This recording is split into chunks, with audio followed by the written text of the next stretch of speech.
Einu sinni var 5. þáttur fyrstu heimsveldin. 2 árþúsundum fyrir Krist frá Mesópótamíu höfum við farið Nílardal, ferðumst aftur í tímann og athugum málið. Jú, allt með felldu. Bæir hafa verið girtir af.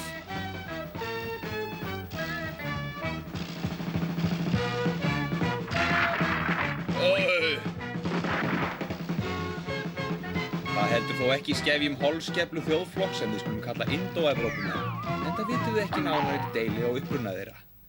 Þeir geystust yfir Austurland til Mið-Evrópu.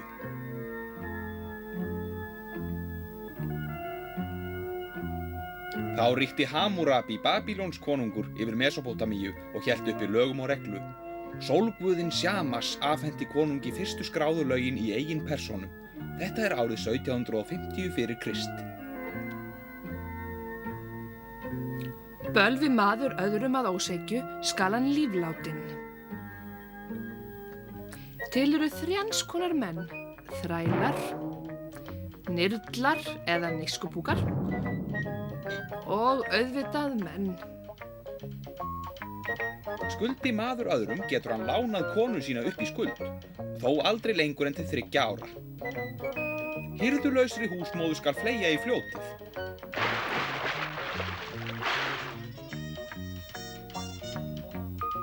Sjái maður konu annars, skal hún fleygja sér í fljótið.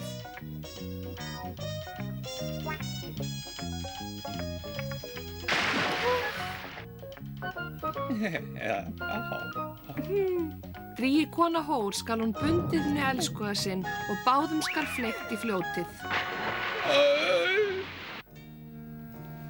Gyðingar héldu til Kanans lands undir leiðsögn Abrahams. Akkeumenn frá Míkenu réðust á Krít, en þeim líkaði ekki menningin þar.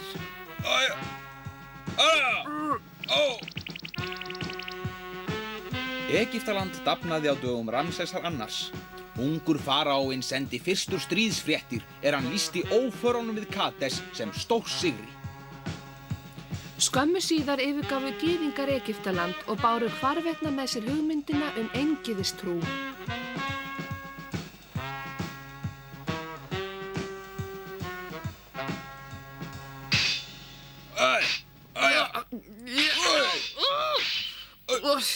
Tólf öldum fyrir Krist gerðu Dórar innrás og höfðu járn meðferðis. Assyríumenn bættu betur og hertu það. 11 öldum fyrir Krist voru Týros, Sídon og Bíblos höfuðborgir fönískrar menningar. Slingir kaupmenn þeirra færðu Vesturlöndum menningu sína á stafróf og það notum við enn.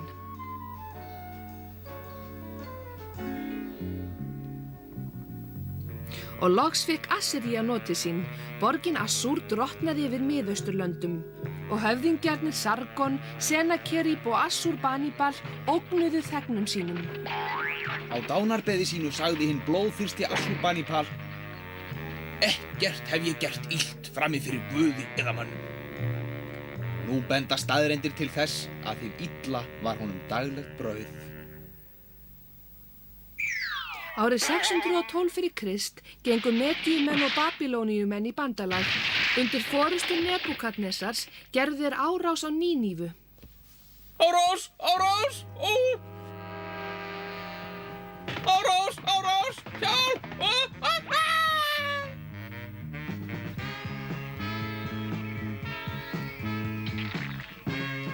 Því hafði verið spáð að Jave myndi breyta Nínívu í eyðimörk. Nebúkadnesar gerði rústir Babýlons að mestu borg síns tíma.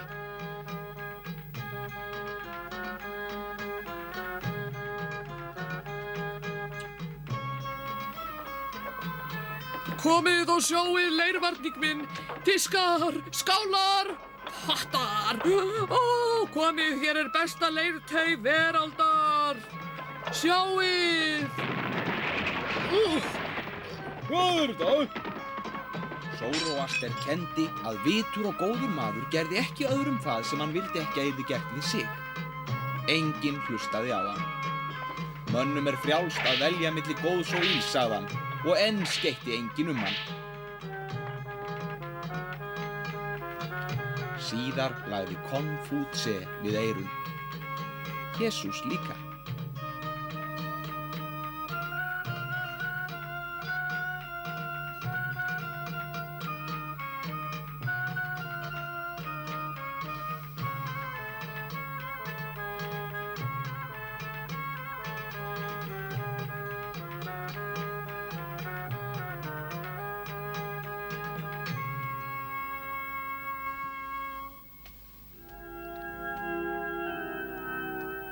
Ungur persneskur prins Kýros að nafni var meðal lærisveina Sóróastesar. Hann ákvað að taka hásæti frá heimskum frænda sínum Astíagesi og hann lagði á ráðin. Fyrirgefðu, frændi, þér nokkuð illt?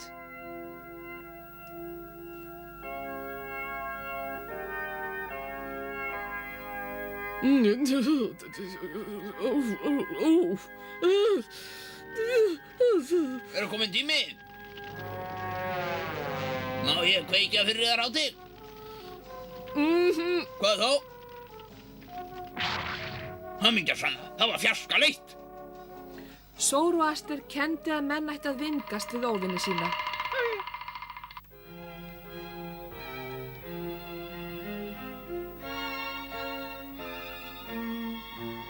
Nabódínos tók við af Nebúkadnesar og Baltasar sonur hans var ekki beinlínis vinsæll.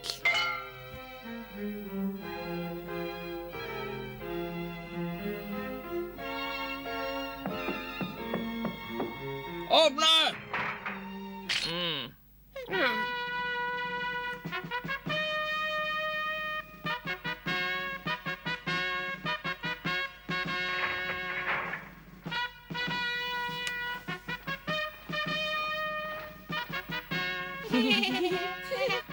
Burt með þig! Burtu! Hvað að vera?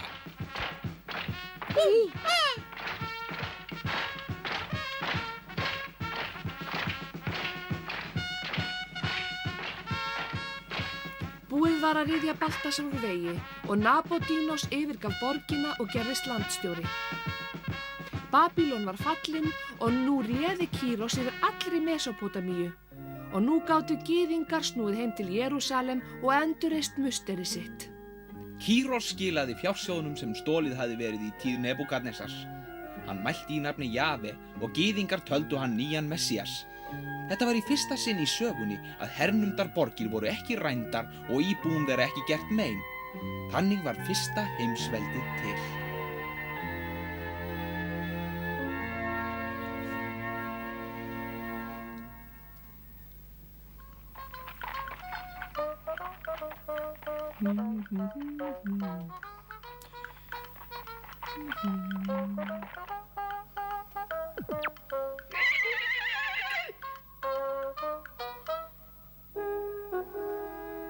Vitringurinn Smerdís var svikari og varð konungur Persa eftir valdarán.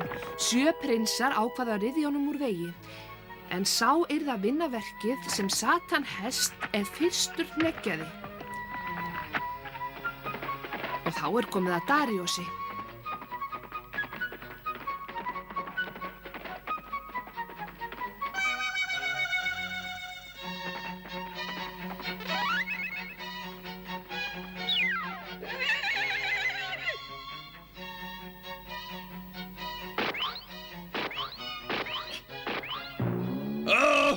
Þurftirðu endilega að hneggja núna, ódamurinn?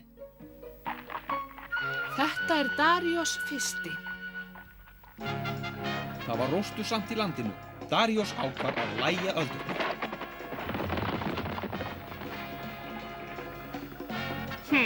Já, það var lagið. Nú sýni ég hvort afi keypti ölið. Áfram, drengir, ég mala á.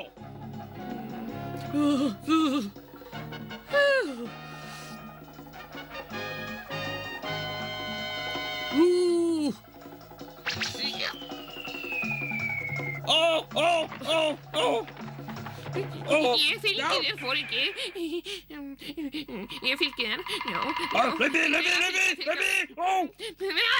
Nú að reyna að hræða mig.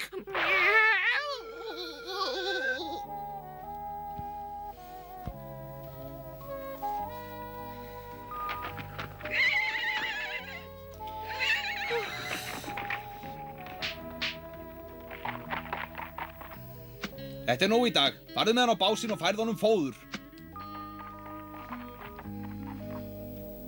Má ég? Pabbi, þetta er ósanngjarnt. Leyfðu mér langar líka að fara á hestbak. Ætli við getum ekki bjargað því. Jippi. What? Herra, hingað kominn gestur, komdu fljótt.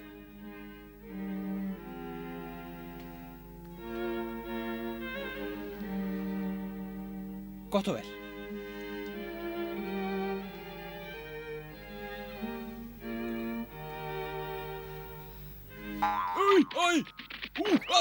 Fyrirgefðu. Já, það var ekkert.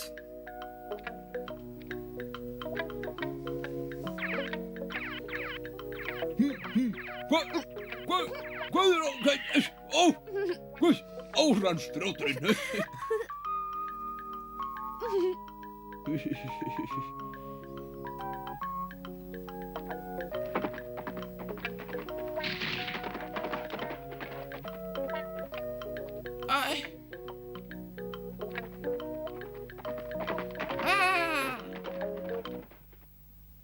Setrusviður frá Líbanon, tekk frá Indlandi, gull frá Sardís, lapís lasúli frá Sódíönu, turkis, silfur og blý frá Egyptalandi, fílabein frá Eþjópíu og Indlandi, súlur frá Karíu, jónískir steinsmiðir, lítískir gullsmiðir, babylonskir múrarar og húsasmiðir. Í Persepólís reisti Daríós mikli sér undrahöll.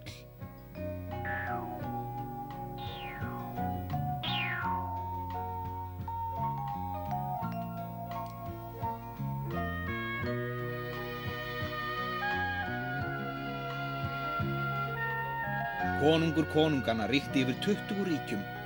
Aldrei fyrr hafði nokkur haft svo mikil völd.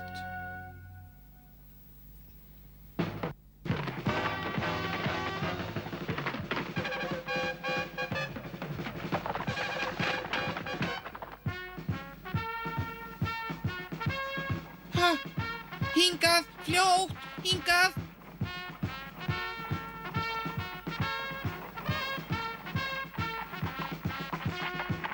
Skattheimta gengur vel í ár.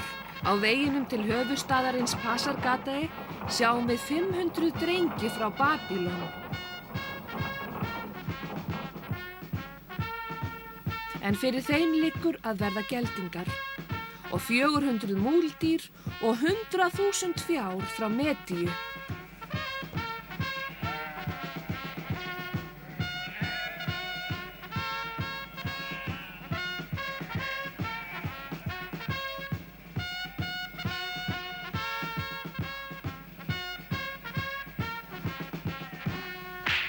Góðan dag! Sæll, þú! Sæll og blessaður! Strákurinn þinn er efnilegur hestamaður. Það mætti halda hann að það á baki. Jippi, júhú, jippi. Júhú, Bravo!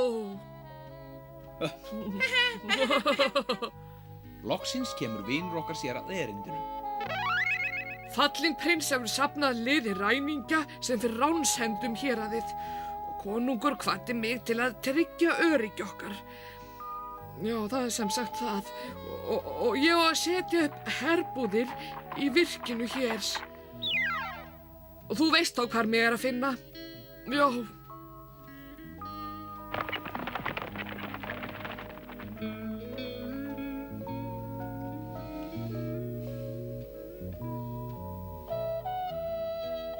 Hvað get ég keypt handa þér?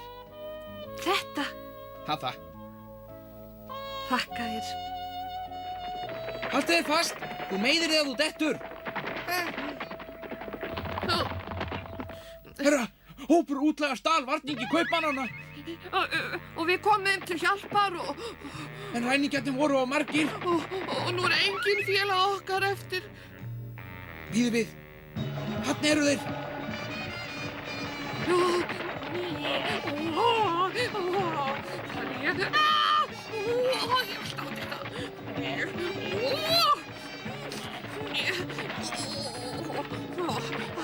Hvað er? Þeir vildur á þetta. Fyrst kveikjum við hesthúsunum, svo náðu hestunum þeirra og stingum að það. Ekkert mál svona þessa leið.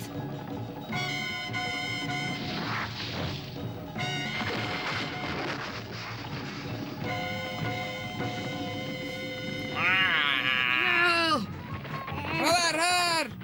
Hraðar! Æ!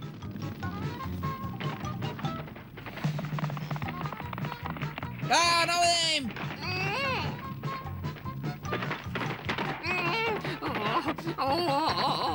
Halló, já, stoppaðu, aumingi! Halló, býtu eftir mér, býtu. Hvað hefur orðið strákinn? Þarna, Já, víst er þetta hann. Hann kemur meira að segja með hestinn minn. sjaldan fellur eplið langt frá eikinni.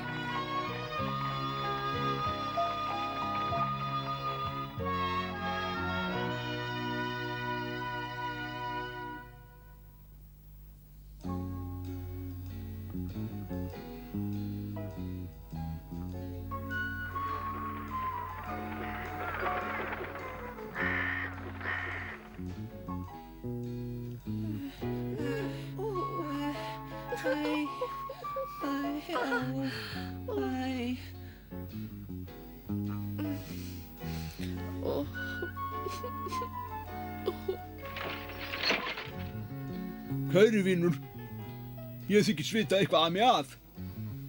Hvað er að? Drengurinn minn er þungt haldinn, ég óttast að hann muni deyja. Deyja, já. Svona. Hvaða gagn þó allri visku minni? Deyja, Því trúi ég nú mátulega. Því trúi ég mátulega.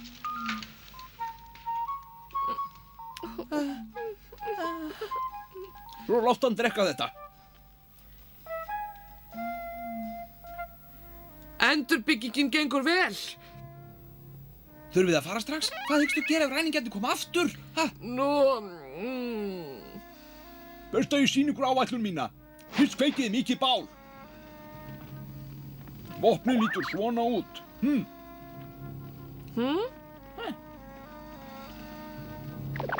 Svona. Þetta er barnaleikur einn. Svona farið þið að. Segjum að ræningjarnir geri aðra árás. Ekkert mál. Fylgist með, drengir. Reykinn er hægt að nota til merkjasendinga. Varmaður í virkinu fylgist með þeim og gerir viðvart. Snilldarlegt.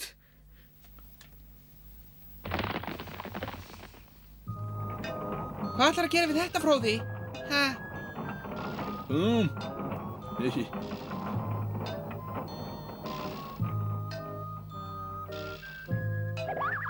En skal ég sýna þér, drengur. Þetta er vegna byggingar höfuðborgar okkar, Persepólis. Já, en svona stór borg kemst ekki á svona litla mynd.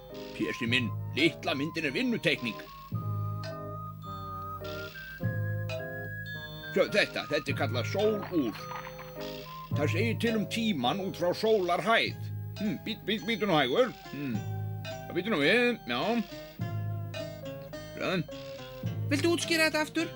Á morgnana er merkið hér, hádegi er það hérna og þarna á kvöldin. Herra hans hátign bíður. Og aldrei er friður til að hugsa. Við höldum áfram seinna, drengur minn, gerum það, já.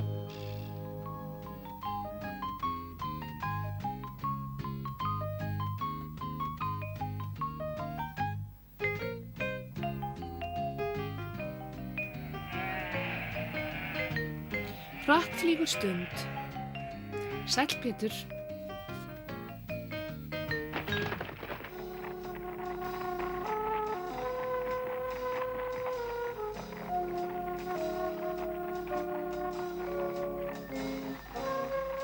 Daríos skipaði þjóni sínum að minna sig á Aþenu á matmálstímum, en keisarinn þreyttist á að heyra áminninguna.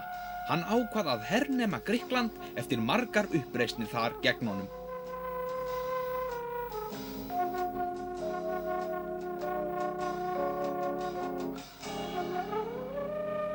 Sagan Davíð og Góliat endurtók sig.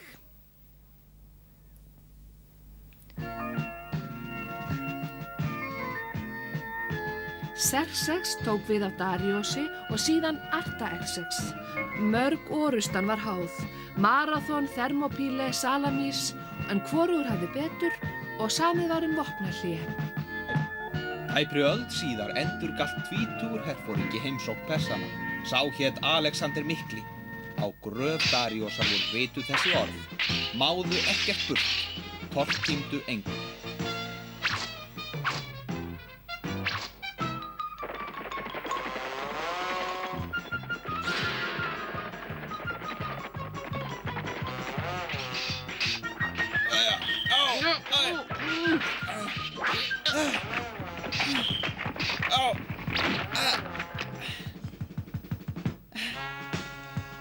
Árið 334 fyrir Krist vannst sigur við Granicus og árið síðar við Issus. Og Alexander opnaði leiðin í Persíu og hundsaði svo landið en gerði umsátur Týros og Gaza.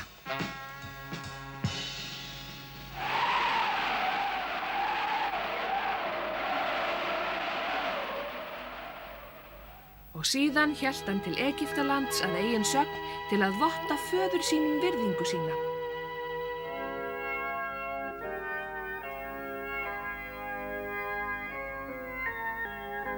Trúði hann því raunverulega að hann væri sonur guðsins Ammons eins og móðir hans hélt fram.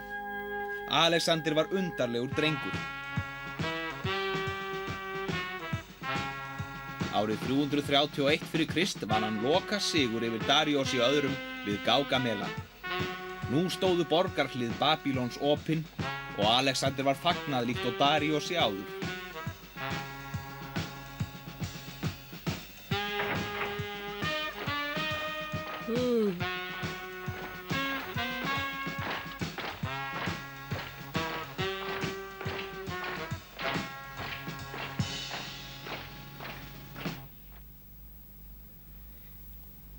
Hinn ungi sigurvegari fékk dýrlegar gjafir, fínlega skartgripi og stjarnfræðingur segir frá list sinni.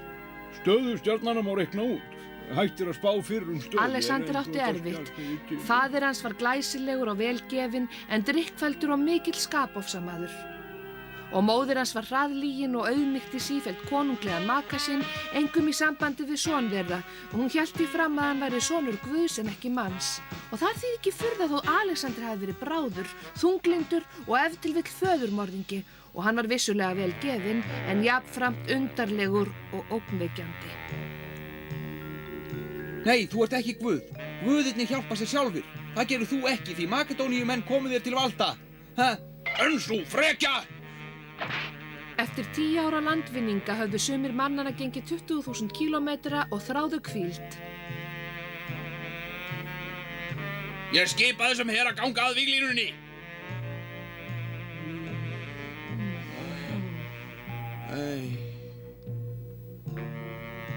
Alexander lést 33 ára gamall í Babýlon, líklega úr malaríu. Á stuttri ævi lét hann draum sinn rætast, draum sameiningu Grikklands og Persíu, samruna hins forna austurs og hins unga vesturs. Þessi samruni menningarheimanna varð undirstaða hins rómverska heimsveldis.